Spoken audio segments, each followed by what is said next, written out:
Sa headlines kan mga barata, pinakaprimerong Bicol Digital Congress gigibon sa aga digdi sa Naga. Huli kan hababang bilang kan tinatamaan kang COVID-19. Vaccination effort kang Naga iniisnab na. Mobile registration kang Land Transportation Office nagpapadago sa Banuanin, Calabanga, Camarines Sur. Suspect sa pagpabakal in illegal na droga, arestado sa Irarom Kantulay sa Barangay Tabuco, Siyudad kang Naga. Diyos marhay na hapon. Ako si Mark Mendoza, ang saindong tagapaghatod bareta. Bicol Digital Congress gigibon sa Siyudad ng Naga ngunya na aldaw hasta sa aldaw na Biyernes. Ang detalles aramon ta sa report ni Melvin Machado. Sa pagtama kang pandemya sa nasyon, naging limitado ang hiro kang gabos. Digdi natawan ang importansya kang start-up platform kung sa'y nagkaigwanin dakulang oportunidad sa pagninegosyo sinapadali ang paghanap ng mga serbisyo aro kang food services. Sa gigibuhon na Bicol Digital Congress sa aga, digdi sa Siyudad kang Naga, mas tatawan subutin pagmidbid ang mga local start-up na naging arugan sa pagtulod ng mga pagbabago gamit ang digital technology. Susuki PJ Pascua, Investment Promotion Officer kang Naga City Investment Board kang LGU Naga, iniman ang pinakaprimerong Digital Congress sa riyon. Ang inexpecta po digdi sa Digital Congress is i-highlight po kaning Congress si accomplishments po kang Naga City and kang Bicol Region when it comes to startup development as well as si advancement po kang digital innovation. I-highlight po digdi si mga local startups ta po na naging kumbaga model ta po sa pagtulod po kang innovation using ICT and digital technology po sa pag-provide ng mga solutions and services po para sa mga Nagenyo at sa mga Bicolano po. Kabali pa sa obheto kang Digital Congress, iyon na mas maintindihan kang publiko ang nangyayari sa startup development asin kung paano sinda makakapagpartisipar. Ang purpose niyo po talaga is community awareness. Gusto mi po na syudad ta po, siring man po si mga iba pa pong nasa probinsya and sa region na maaraman po nila kung ano na po ang nangyayari sa startup development and how will they participate. Matapos ang Bicol Digital Congress sa aldaw na Biyernes. Para sa GNN TV 48 Naga, Melvin Machado, Newsbreak. Mientras tanto, tubod si City Councilor Jose Perez na sa paagi kan Digital Congress nagigibon sa aga liwat na mabibisto ang Siyudad ng Naga huli kan bagong industriya nin teknolohiya urog na ang mapadapit sa startup na makakatabang sa lado ni negosyo huli kan mga bagong ideya. Ini po saro na naman na magiging innovative practice na mapuon po igdi sa Naga. And linalauman ta na iniyo po malaag po kang Naga sa mapa kang bagong industriya po sa teknolohiya, manungod po sa startup, ito po mga innovations, mga bagong ideya sa lado ng negosyo, asin sa lado ng teknolohiya ngunya na panahon. Sa iba pang bareta, daipabor si City Councilor Jose Perez sa plano kan gobyerno na mag-invest sa Maharlika Investment Plan gamit ang pondo hali sa nagkapirang ahensya kan gobyerno arog kang GSIS, SSS asin iba pa. Susog sa konsyal kung malaog man subuot sa sarong money market ang gobyerno, dahil dapat gamiton ang kwarta na pinagsaray kan mga miyembros kang SSS asin GSIS na sa inda subuot pensyon. Kontra po ako duman. Primero dahil kabali ang mga pensyon kang mga SSS sa GSIS members. Kung malaog man po kita sa money market, sa sarong risky money market, dahil pagdamay si pangputurong sinaray para sa mga retirado, para sa mga miyembro kang SSS. Tayo ni po, bawal po ini, dahil dapat inihiroon, dahil specific po ang purpose kaining pensyon. Para po sa pensyon, para sa pangputurong gamit kang mga miyembros po kang SSS, asin GSIS, asin dahil nung ka pwedeng hiroon sa ano man na purpose. Padago sa mga bareta, pinaglinaw ni Mayor Nelson Ligacion kan Syudad Dingnaga na mayo pang nagtutukaw bilang chairman kan Regional Development Council kan Bicol matapos na maghilig sa pwesto si dating Albay Governor Noel Rosal. Susog sa alkalde, posibleng magka-eleksyon giraray para may duwang pangaran na pwedeng pagpilian si President Marcos na magiging RDC chairman sa Bicol.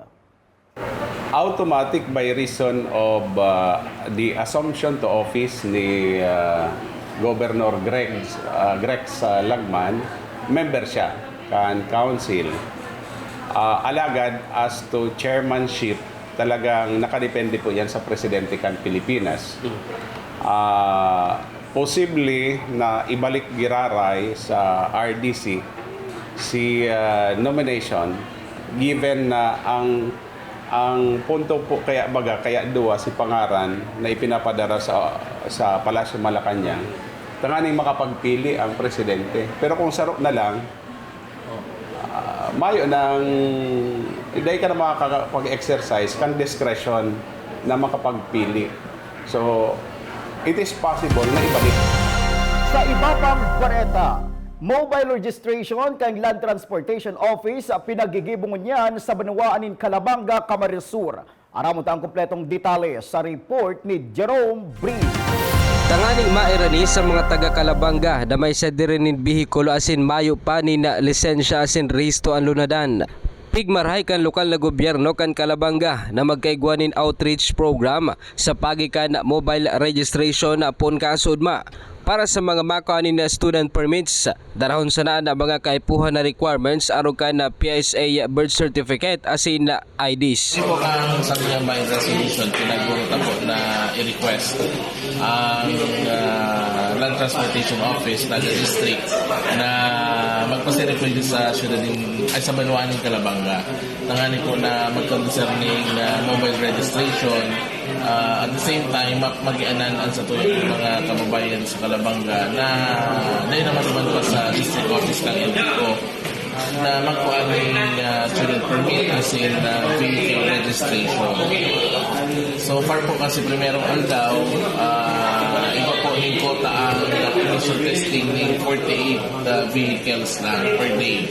Ano po, they will commence here December 5, 6, 7, and then napag-ulayit na i-extend ng December 8. Ang nasabing programa, dakulang tabang tanganing dahil na magasusan pa sa pamasahe at mga taga Calabanga pasiring sa ibang district offices kan LTO.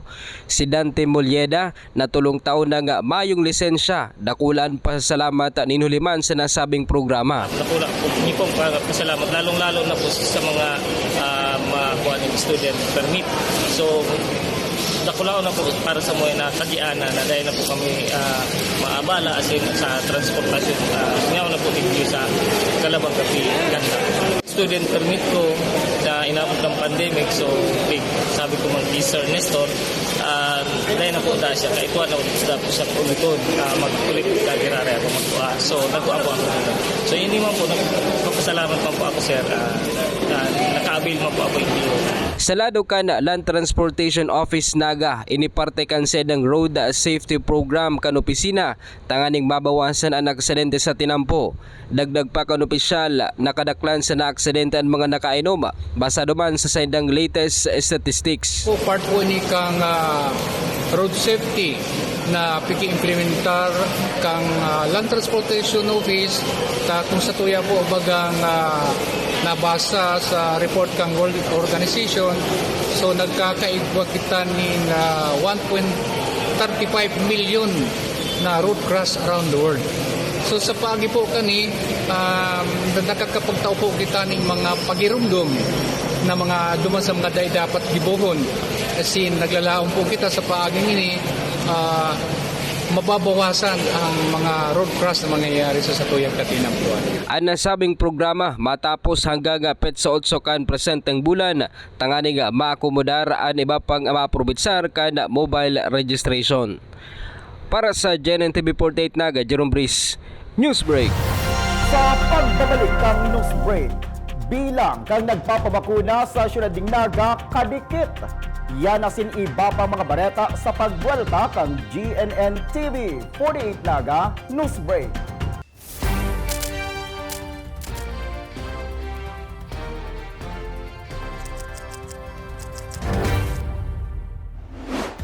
Mas pinalinaw, mas pinalakas, mas pinalawak.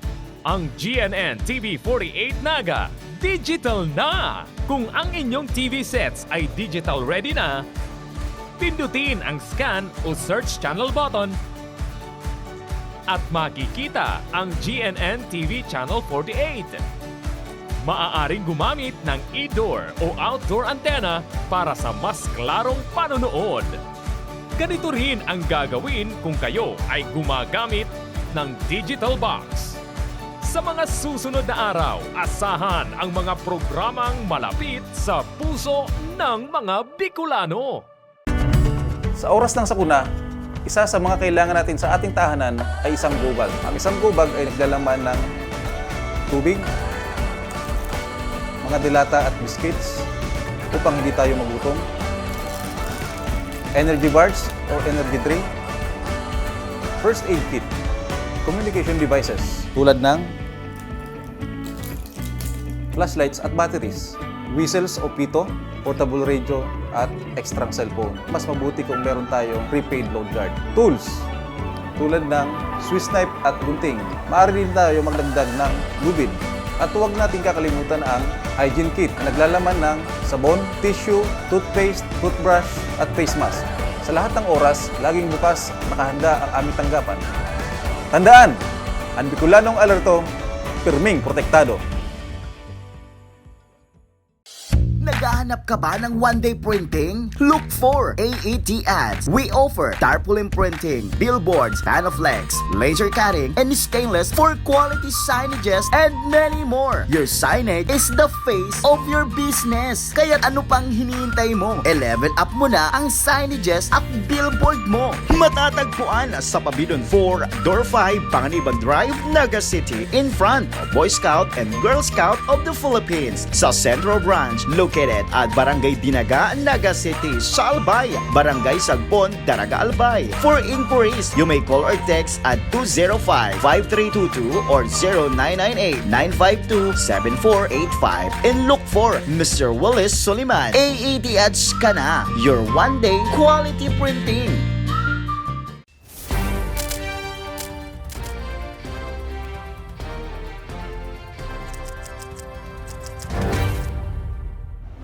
Padagos pa sa mga bareta, mga nagpapabakuna sa Syudad Dignaga laban sa COVID-19, kadikit na sana ang detalles. Aramon ta sa report ni Melvin Machado. Ulit hababaon na ang kaso kan COVID-19 sa siyudad kang Naga. Dikit na subuot ang nagpapasiring sa vaccination center kang lokal na gobyerno kang Naga na yaon sa Sarong Mall. Susog kay Reyno Rodriguez, vaccination coordinator. Kasudma, kasabay kang pinaglansar na bakunahang bayan kang Department of Health, daingani na ka 200 katao ang nabakunahan digdi sa siyudad kang Naga. Ang inot po siguro it's because ababaon na si kaso. Ababaon na po si kaso kaya medyo ang mga tao kampante na sindang maray na di po magpabakuna. Mayo man ay hiling na paagi ang syudad para mapataas pa ang bilang ka mga nababakunahan kundi ang inganyero na sana ang publiko na ipagpadagos ang sa indang pagbabakuna. Masakit po kasi kadakol pigbabawal. Ang diskarte na lang is encouragement. Ipahiling na yaon po kita. Kaya po pigdudarata na baga ang bakuna sa luwas. Kita na mismo naglalakaw sila hanggang sa mga hararayong lugar. Pero po halangkaw ang refusal kan mga tao. So dahil po sila pwedeng mapilit na kadakol na kayo nagkarasuhan. Sumapo kitang magiginibo except ipamati sa inda na yaon po kita and ready po kitang mag-serve, magdao kang bakuna sa inyo. Biantras tato matapos na isugo ang opsyonal na pagsusulot ng face mask dakol naman subod sa sentro kang Naga, andaina nagsusulot ka ini. Para sa GNN TV 48 Naga, Melvin Machado, Newsbreak. Mientras tanto, nagbisita kan suudma sa probinsya kan Camarines Norte si Department of Health Undersecretary Nestor Santiago. Kaibanan ng mga opisyal kan Department of Health Bicol asin lokal na opisyal kan Jose Panganiban, Labo, Mercedes asin sa Mabini College. Si Undersecretary Santiago ang bisita sa ikaduwang bakunahang bayan na pinaglunsar kan suudba sa nasabing probinsya na may obhetong mapadakul pa ang natatawanin bakuna laban sa COVID-19.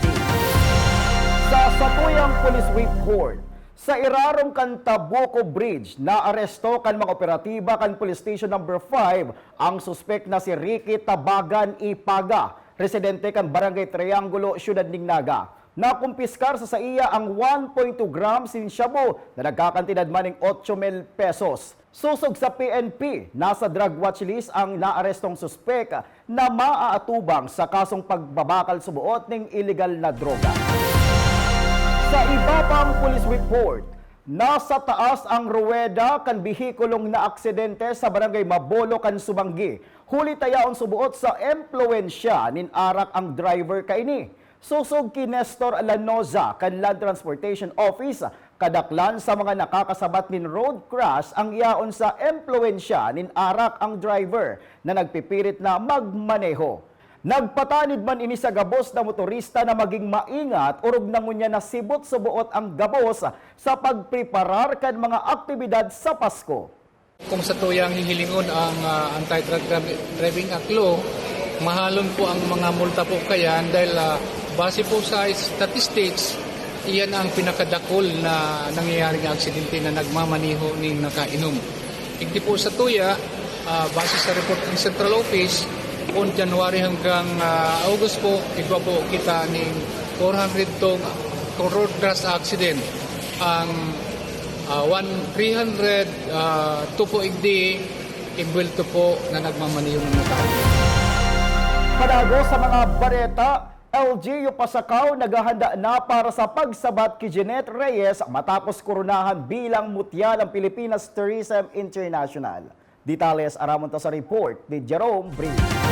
Daiman pinalad ng mga koronahan na Miss Bicolandia si Miss Jeanette Reyes kan Pasakaw. Nakuha niya man ang pagiging mutya ng Pilipinas International sa kakatapos pa sa nga kompetisyon sa Flying V Oil Arena sa San Juan City kan nakaaging Disyembre 4. Sa lado kan LGU Pasakaw, plano man ninda na magkaigwanin grant sa lubong o motorcade como tribute sa Beauty Queen. Ninuliman sa pambihirang pagkakataon na manggana ini sa nasabing kompetisyon na nagikan sa sendang lugar. Kami, ang pangapag-iriba taligdiyo sa LGU na si sarong taga Pasakaw ang marepresentar sa Pilipinas doon sa ibang nasyon para i-compete doon sa tourism pageant. Uga kitang itatao dyan na dyan. So pagbalik niya, nagpaplano kami digdiyo na magkauga kami ng granda sa lubong sa iya. May motorcade medigdiyo sa LGU. Sa masunod na taon, siya man ang marepresentar kan Pilipinas sa ibang nasyon como Miss Tourism International. Para sa GNN TV48 Naga, Jerome Brice, Newsbreak. Mga tugang 19 aldaw na sana, Pasko na.